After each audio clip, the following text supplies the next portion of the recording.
Hello and welcome to another horrific unboxing. This just arrived when I got home from work, and I was going to save the stream for tomorrow, but I can't wait. I'm going to open this. It's going to be a big kid. Anyone that has known me for more than 5 minutes knows I'm a massive Iron Maiden fan. I've been since I was like about 13, 12 or something like that. Stupid. Still a big kid when I see a video, see them guys up playing. What can I say? I am what I am. So if you've seen one of my previous unboxings, you'll know that Number of the Beast album, third album by Iron Maiden, and the first to feature Bruce Dickinson on vocals, it kind of changed the band's complete trajectory. Turned 40 this year. You remember I was a wee bit disappointed with it was a cassette tape, but they didn't really do much to it. So what they've done is they've released, must have heard my complaint and decided to do something about it.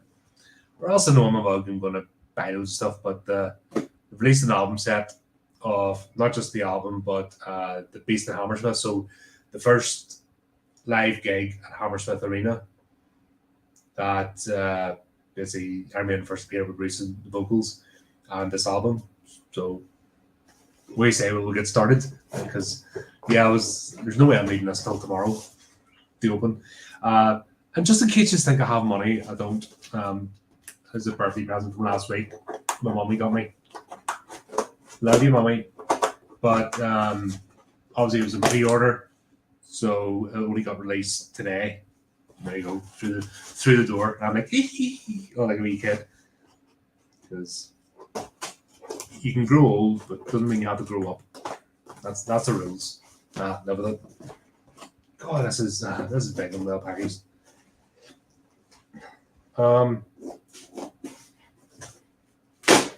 I remember about talking about Iron Maiden. I bought one of Blaze Bailey's albums. Well, when was it? Last year sometime. And the package in it, you know what I mean?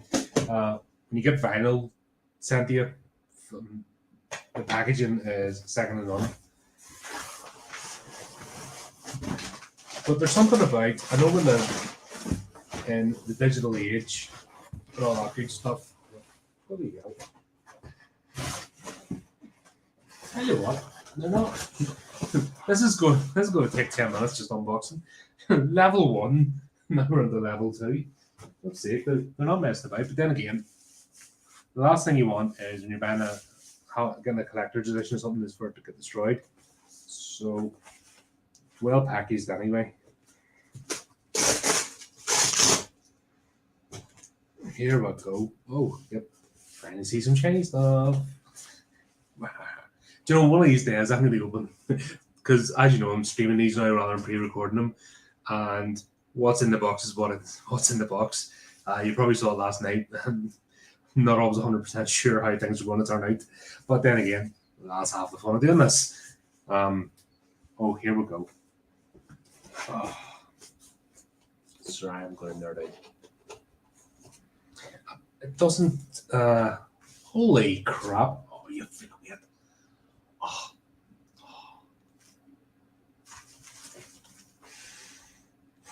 Sorry, I'm just going to take a moment. I'm a teenager, teenage boy. Just love Iron Maiden. Yeah. I'm sorry. I'm just a typical Iron Maiden fan.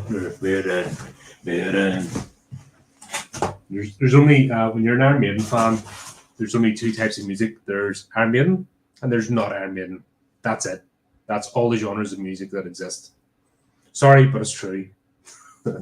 Remember Henry Rollins did a skit. That guy's an idiot, by the way. He's kind of melted, but when he was younger, he was an absolute tit.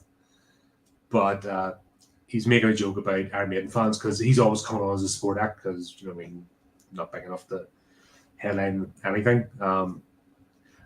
And he's doing this whole skit about Iron Maiden fans and opening for Iron Maiden and the fact that Iron Maiden, we'd be happy enough going to the bar, playing Iron Maiden, then a support act coming up, playing the tunes that Iron Maiden aren't going to play for the gig, then watch Iron Maiden. You know, that's just us. Sorry, but yeah, that's the way it is.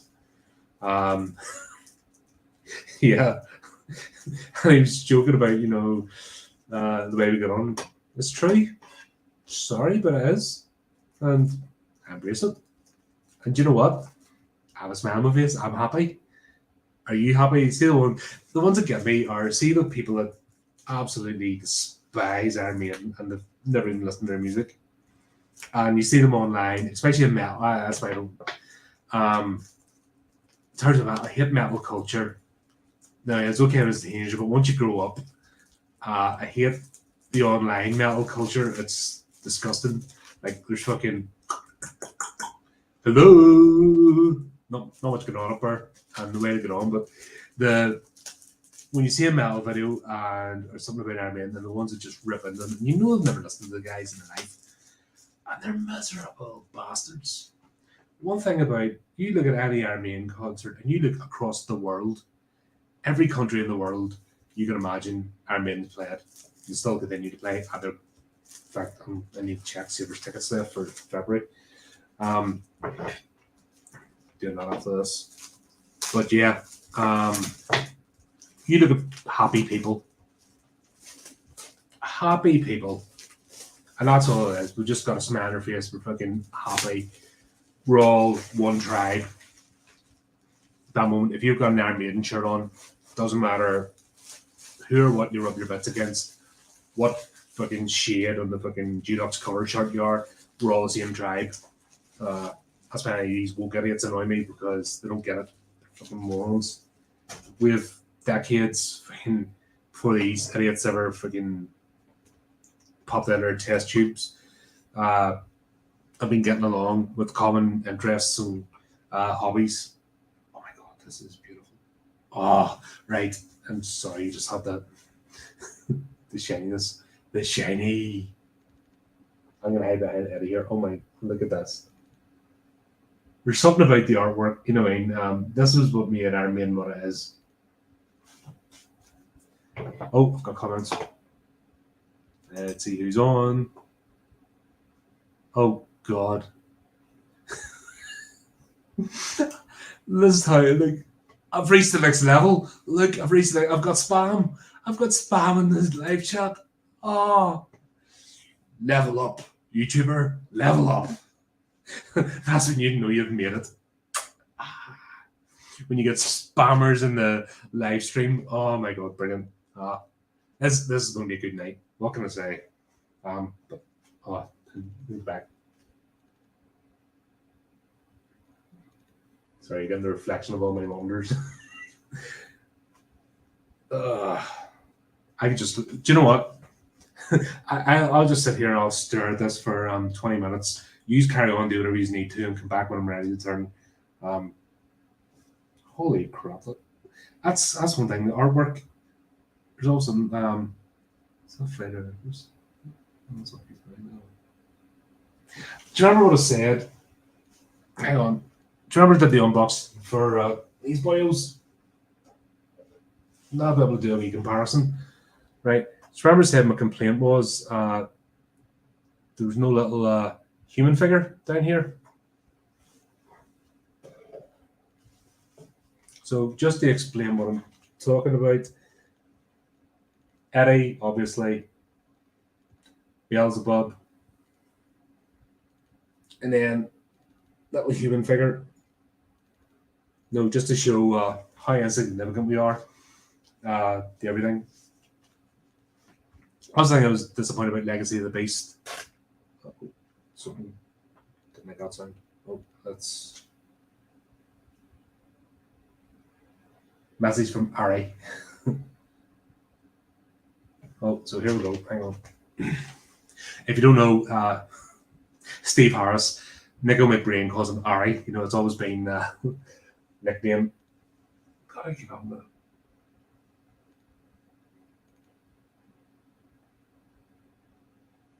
So we've got a whole insert there. Not going to read it. Buy your bloody own. I've put a link in the description. Flip's sake, get in there. Now this is more like it. That's what I was a bit annoyed about the cassette. Crap. I'm thinking about was he starting a role-playing game in the new year? This would be a brilliant GM screen. Never anything else, but I'm gonna have to but we're going to have to get really on board here. This is possibly the largest thing I've unboxed. Holy crap! Right, check this out. Right, so message from Harry, Steve Harris. That's the beast over Hammersmith. Actually, Hammersmith Odeon. That's near where I work. I go past there every day. Right, there's some more ready stuff. Holy shit! Feel the weight of this. Holy crap! This is a beast in itself. Now this is what I'm talking about. Now they had to put some with the cassette tape. Like I said, they had to put some just a few ready bits, a bit extra text, a little something, just to mark it's the 40th anniversary. I'd have been a lot happier with that. Yes, I know we haven't seen cassettes for 40 years or so, but still. Right, let's. Do you know what I'm going to have to do here? I'm going to be a bit strategic, so I'm going to take out the inserts, the actual vinyl.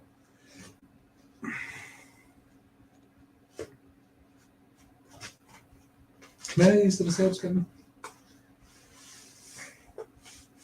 I put it in the description because I copied it from the link. Obviously, you go to the Iron Maiden site and it points you towards your local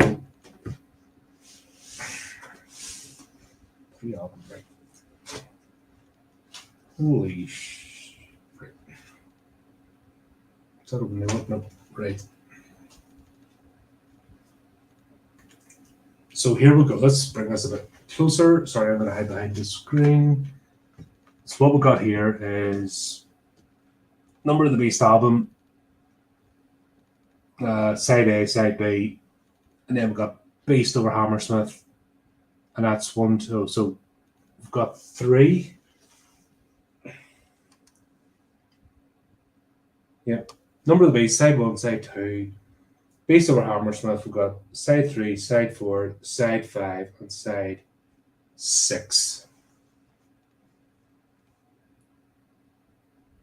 So 5 LPs.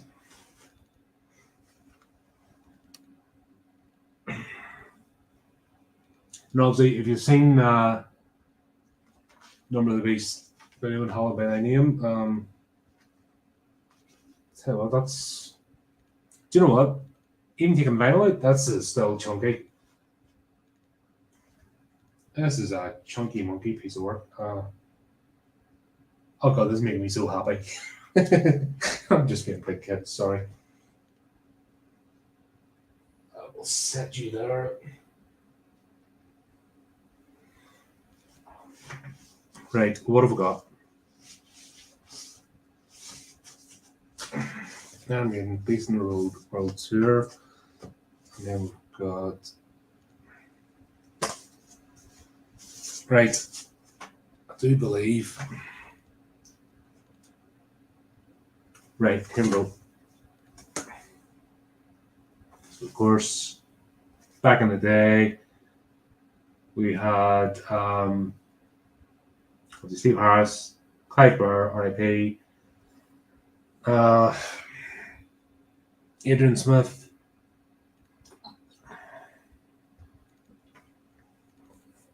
go this way, Adrian Murray, and of course the introduction of Bruce Dickinson, who took over from Paul Diano. Now they're still doing the. Steve Harris always said he hates punk. You know, they had punk influences, and it kind of came in 1978. Started off, and it was on the back of sort of punk was a scene. That's generally what people went to, but Iron Maiden came in, and they were different. Still had sort of punk roots, but didn't really. They were taking it a new level, and this was the start of the new wave of British heavy metal. You know what I mean? Was Iron Maiden, Judas Priest, Black Sabbath, all those kind of bands. You know what I mean? This changed music forever. This just brought in a whole new style. There we go. We've got all the tracks, and of course, you know, I'm a podcaster. We'll do a wee bit of horror narration. This has to be done. Woe to you, O earth and sea, for the devil sends the beast with wrath because he knows the time is short. Let him who hath understanding reckon the number of the beast, for it is a human number. Its number is 666. There we go. Sorry, I'm just going to be a flipping kid. This is going to be like a 2-hour stream, just me being a we get, but yeah, there we go. Oh man, this is we bastards still make me smile. Fucking, they're in their sixth, right? They're in their sixth. They just finished Legacy of the Beast Tour 22. They're about to start the new one here. These guys are mid 60s, pushing 70, and the Nico McBrain's flipping 71 nearly.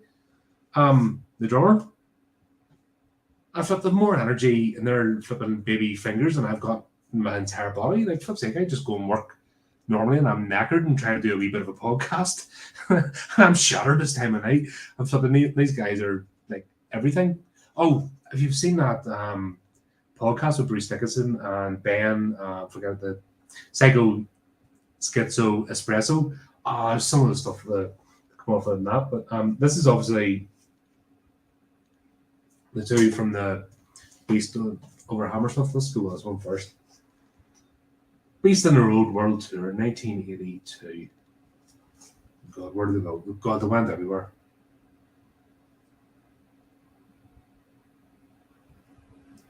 Holy moly. And this is like 1982. Look at this is third album. Going for here. Look at it, bloody everywhere they went. And that was their like the Killers Eddie. I mean, so still using that. This is where I think this is where the graphics and the artwork just went up a level. You know what I mean? Once this album came out, you know what I mean, Eddie was always main focus, but after like Iron Maiden and Killers were similar sort of artwork, similar style. Once this came aboard, I went from Eddie to Head to the full-on Eddie we know and love today.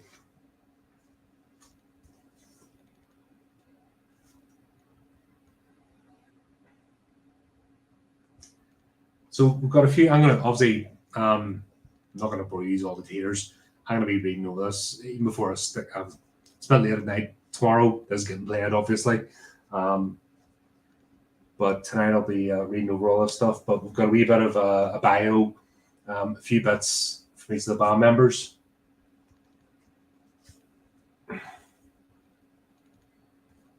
And then there's the first, I think this might have been the first iteration of Eddie as a full-size figure, because before this, correct me if I'm wrong, but it was always Eddie the Head. It was a propped head on top of the drums, and blood used to fall on the Clive Burr, the drummer, at the time.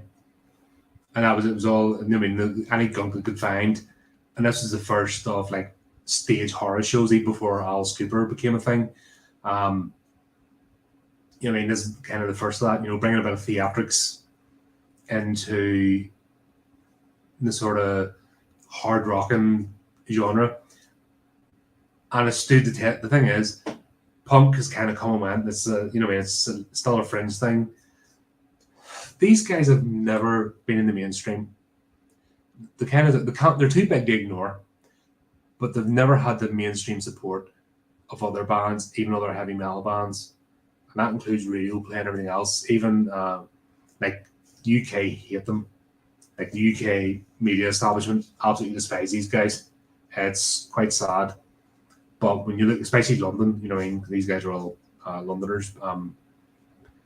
But when you hear the bland radio stations here and the freaking empty-headed, bubble-headed, say nothing, talk a lot, get overexcited about nothing. The time it really came to height was, remember Coldplay with everything, and Radio 1 and stuff was trying to, like, the best band ever. And, every monotone freaking shite. These guys are slapped in the face to all that, and they're hated for it, because it's one thing about the establishment media. Anything that challenges them or comes out and people are like, well, do you know what? I'm not interested in you. I'll go and watch these guys instead. Sorry, watch my fingers here.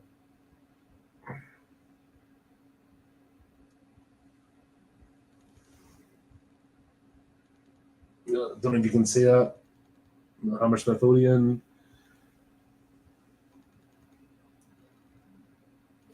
Piece of the Hammersmith, right? Well, these are going to be second. Sorry, this is me. By the way, apologies to anybody that's expecting anything coherent or sensible. I'm just geeking out. Deal with it. My fucking channel, right? Do it all. Yeah, that's the thing. Cameron, I need to get Cameron doing some of these. He's a massive punk fan. He collects all sorts, and the amount of geeky stuff he has, and he doesn't share with the world, and it's quite tragic. Because we don't really get we don't get to see enough of. If you knew him how I knew him, you'd understand why. I think he's such a brilliant bloke and a very dear friend. Hopefully, when he finishes his skilling, holy crap. That's nice.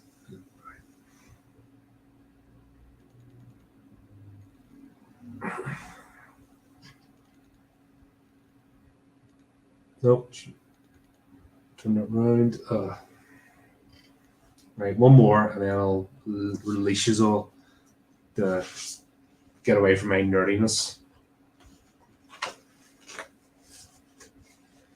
Oh, you can feel it weird. That's the thing, right? Kids, you need to understand, I embrace the digital age like anybody else, and it's great to have thousands of tracks on one device and be able to listen to whatever you want. But trust me, if you're a fan of music, a particular band, or a film franchise, there's something, see having something in your hand, and more than just playing the media itself, but actually having something to read, experience. Is the thing. We should find a balance. I think we went too much the other way. But we did have bands. There's still shops open and album releases come out, and you queued. You went on the Saturday, the new album came out, and you met all sorts. And you know, what I mean, you were there for that one reason. Didn't matter who you were. For that one moment in time, you had that common goal. The problem is today, we don't. That's gone. People now only band together through hatred, believe it or not, because they can't even enjoy a movie franchise because they have to hate people that don't like it, or they hate a movie franchise or a band. They have to set up another band. They hate the people that like that band. And I know I might be getting a bit hippy stuff here, but we need a bit more joy, you know, innocent joy in the world. That's just my philosophy. I'm genuinely excited. Like I couldn't wait until tomorrow to open this because I'm just excited. The reality when it's actually arrived, it just brought back so many memories of things. Childhood wasn't perfect, whose is? But things like Iron Maiden, having a passion, having something to hold on to, it makes you more than just a worker drone. It makes you more than just a consumer. You're invested in the success of what it is you love, and just like I said, Iron Maiden's my thing above all else. Definitely without a shadow of a doubt. But if you have your thing and if you embrace it, your life becomes so much better. Having passion and interest, not just about going to work, earn as much money as possible, and that's being your whole thing, climbing the ladder, because you only have your eggs in one basket, that one thing. That could get taken away from you. The minute you lose that, what are you? If the only thing you chase is fame and to get recognition and, your name and lights, what happens when that's taken away from you? What have you got left? You need more in life than just going through day to day or being told what to consume. You find what it is you're passionate about. Find those things that resonate with you and embrace it and enjoy it. And don't let anybody ever tell you not to. That's why when I do reviews, I'll never say to anybody, don't bloody, if you watch this movie, you are a blah, blah, blah, because that's disgusting. I might not like something. I'll have watched it, listened to it, whatever else. I may not like it, but I will never tell somebody not to. Now, I could say, don't waste your time, suggest it, but I'll still offer you a chance. I still invite people to say, well, actually, I did enjoy this because blah, blah, blah, because what might resonate with you won't resonate with me, and vice versa. That's the word. That's what makes it interesting. That we're not all cookie cutter, out of the mold drones just going through liking whatever the current thing is and being told what it is by some agency. That's what makes us who we are. So, sorry to leave it. I'm so full of nostalgia right now. I am ready to burst. I'm shoved full of nostalgia. Oh, and here we go. Here's have a finish off the album itself. Of course, we have Number of the Beast. I think what this was, it was always a joke, like this was during the times of the Satanic Panic, where loony religious types were much like today, the neo-religion types are looking for an alt-right Nazi behind every tree. These guys were looking for satanic cults behind every tree, so Iron Maiden just kind of flew in the face of that. But the thing is, because a lot of kind of shock rock and people just die for it, but these guys are storytellers. And everyone thinks it's because of Bruce Dickinson, but it's actually Steve Harris. He is the main lyric writer. He's the main storyteller. He's the one that, the actual idea of the Number of the Beast track came from Lucid Dream. It doesn't happen for every one of his songs, because that became the running joke that, Harry's had a dream. Here's a new album. But if you've got an imagination, God, use it. Enjoy it. I can't recommend enough. Because if all you've got is just the humdrum of your day, and you all of a sudden 20 years disappears and you wonder where your life's gone, bloody take chances and just enjoy it, even for a moment. There's me, I've been prattling on here for nearly half an hour, but I'm happy. I'm super happy for this half an hour. I'll be even happier tomorrow when I stick this new record player and give it a burn and scare my birds dancing around the flipping living room like a lunatic. But hey, I don't care, because I'll be happy. That's all I say, just be happy, folks. Sorry, I'm just being a big geek. And it's going to get worse because I'm getting back into role playing again. So deal with it. This is what you're going to get more of. Anyway, hope you enjoyed it. I certainly did. And I'm going to read through all this stuff before I pack it away nice and neatly and put it in this cupboard with the other records. And I'll play it tomorrow. And then it'll only come out every so often because I don't want to damage them. So I'll listen to it a couple of times, put it away, and there'll just be something for me to look at and go, ah. But I'm happy. Hope you enjoyed it. Let me know, did you get this yourself? If you did, tell me what your thoughts on it. Are you an Iron Maiden fan? Have you heard of them before this video? Have I introduced you to Iron Maiden? Oh, that'd be amazing. If I've introduced somebody to Iron Maiden, never listened to them before, please tell me what track's your favourite, what you've listened to, and we'll go from there in a big nerd fest. But till next time, there'll be more stuff happening as usual. I'm playing the Dragon Dance channel. I'm actually going to I'm going to try this community notification thing, stick a link up, and then take from there. Definitely going to do something on Sunday. Probably do something tomorrow afternoon. We'll see, and we'll plan more stuff for next week and keep going. So there you go, folks. Do the typey clicky things, and until next time, keep it creepy, keep it horrific.